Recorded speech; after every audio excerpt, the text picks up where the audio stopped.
À l'instar de la communauté internationale, le Gabon célèbre ce 13 février 2026 la Journée mondiale de la radio.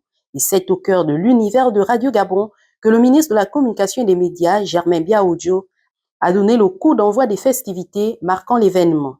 La Journée mondiale de la radio est l'occasion pour les radiodiffuseurs, les auditeurs, la société civile, les acteurs économiques et les décideurs politiques de se rappeler de l'importance majeure de ces médias dans nos sociétés modernes marquées par la circulation rapide des informations. En effet, depuis 1933, année de l'invention de la modulation de fréquences, la radiodiffusion s'est vulgarisée, atteignant de nombreux foyers à travers le monde.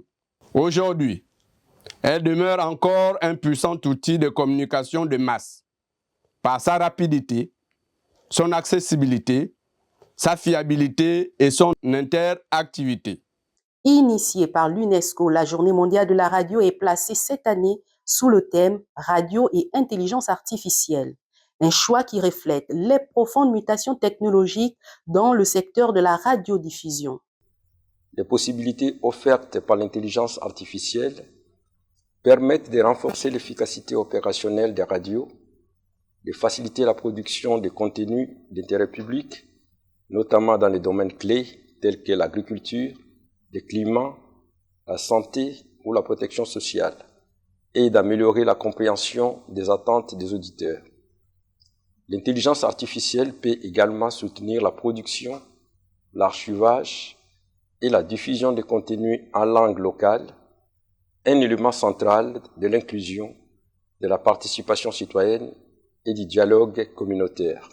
Autrefois réservée pour une utilisation limitée, l'IA apparaît aujourd'hui comme une des technologies les plus novatrices, accessible au grand public et utilisée dans plusieurs domaines.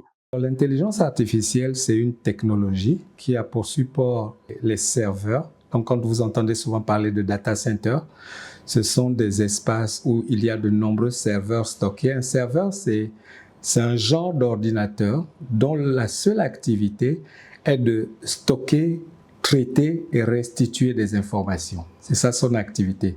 Donc, et les ordinateurs, les téléphones et les autres terminaux, eux, ils ne sont là que pour utiliser ces informations-là. Par exemple, Google, toutes les informations de Google sont dans des serveurs et nous, on interagit avec ces serveurs-là lorsqu'on pose une requête, donc une question, et on a la réponse. Dans les radios publiques comme privées, les professionnels témoignent d'une appropriation progressive de cette technologie. L'IA permet un gain au niveau de la productivité. Ça permet de faire beaucoup plus de choses en un laps de temps vraiment réduit. Disons qu'à l'antenne et dans le contenu qui est diffusé, il y a quelques contenus de jingle qui sont réalisés à partir d'IA, mais généralement c'est beaucoup au niveau de la post-prod ou bien au niveau du contenu qu'on va diffuser ou lui a utilisé. Aujourd'hui, il y a des fonctionnalités sur des logiciels qu'on avait depuis, mais on ne savait pas que c'était l'IA. Et aujourd'hui, maintenant, ça se développe, comme par exemple avec Photoshop, on a la possibilité de faire des détourages un peu plus rapidement, alors qu'avant, on le faisait à main levée, point par point, point par point. Aujourd'hui, l'IA arrive à détecter le sujet et facilement, il nous fait le détourage et ça nous fait gagner quelques minutes en plus. Si on l'utilise trop, ça rend un peu paresseux sur les bords. Dans le cadre de la Journée mondiale de la radio, nous avons conçu une stratégie digitale. Pour cela, nous avons utilisé des intelligences artificielles telles que Perplexity, telles que ChatGPT, pour nous aider à avoir des idées de contenu, mais également pour nous aider à concevoir certains visuels. L'IA ne fait que compléter ou du moins m'assister dans la créativité en fait, de ce que je fais quotidiennement. C'est un outil qui nous permet de travailler très vite, mais il y a des moments aussi, il faut le dire, l'IA aussi nous met quand même en dehors de soit ce qu'on cherche. On est obligé de revenir sur nos fondamentaux. Par exemple, sur la recherche de certains sujets, de certaines informations, on est obligé de confronter l'IA avec d'autres moteurs de recherche parce que l'IA ne donne pas forcément la bonne information. Vous savez que l'IA, c'est toujours l'homme qui est avant et après. Toutefois, l'utilisation de l'intelligence artificielle par les professionnels de la radio appelle à une vigilance accrue et à un sens élevé de responsabilité. Je vais vous dire une chose, si vous sortez une information et si elle est erronée, l'IA n'ira pas en prison, c'est vous qu'on va attaquer. L'IA n'est pas entraînée pour dire « je ne sais pas ».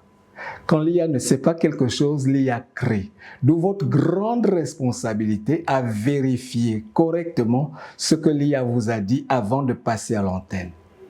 Parce que si vous ne faites pas ça, vous allez dire des choses intéressantes, bien emballées, et à la fin, elles sont fausses et on va vous taper dessus.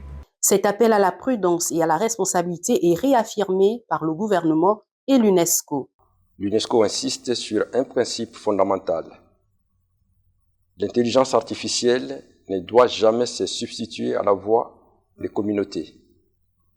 Les choix éditoriaux, la hiérarchisation de l'information et la relation de confiance avec les auditeurs doivent rester profondément humains. C'est à cette condition que l'intelligence artificielle renforcera la crédibilité de la radio au lieu de fragiliser les liens qui l'unissent aux populations. Plutôt que de favoriser la désinformation, les discours de haine, la violation des droits fondamentaux des individus, l'intelligence artificielle dans les stations de radio doit au contraire promouvoir des bonnes pratiques en matière de collecte, de traitement et de diffusion d'informations justes au bénéfice du public.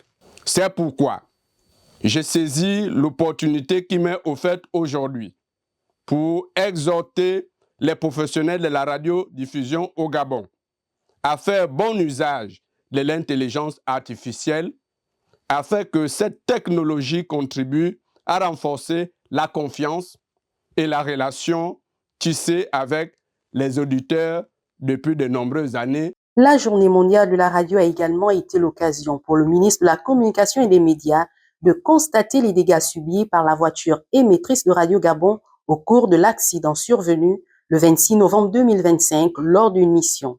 Sensible, le ministre a rassuré le personnel que des dispositions seront prises pour faire réparer ce véhicule.